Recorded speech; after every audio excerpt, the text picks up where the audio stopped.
यानंतर थेट जाऊयात साताऱ्यात। राज्यातील प्रमुख पर्यटन स्थळांना जोडणाऱ्या पाचगणी महाबळेश्वर रस्त्यावर मोठ्या प्रमाणात खड्डे पडल्यामुळे रस्त्याची अक्षरशः चाळण झाली आहे। पावसाळी पर्यटनासाठी हजारो पर्यटक येत असून ठिकठिकाणच्या खड्ड्यांमुळे पर्यटक स्थानिक नागरिकांना जीव धोक्यात घालून प्रवास करावा लागतोय। दरम्यान याचाच आढावा घेतलाय आमचे साताऱ्याचे प्रतिनिधी ओंकार कदम यांनी। पाहूयात। सातारा जिल्ह्यामध्ये पावसाची सरासरी ही मोठ्या प्रमाणात आहे।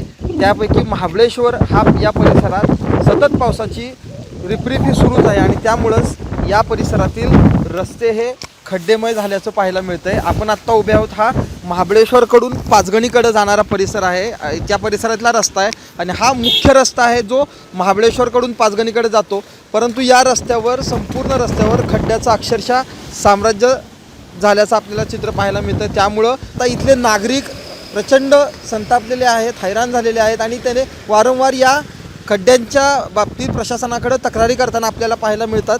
परंतु तरीही अजूनपर्यंत प्रशासनाला काही जाग आलेली पाहायला मिळत नाही आणि त्यामुळंच या रस्त्याचे खड्डे अजून देखील मुजवलेले नाही आहेत। त्यामुळे देशभरातून येणारे पर्यटक इथं जीव मुठीत धरून प्रवास करताना आपल्याला पाहायला मिळत आहेत। ओंकार कदम, साम टीव्ही न्यूज, महाबळेश्वर।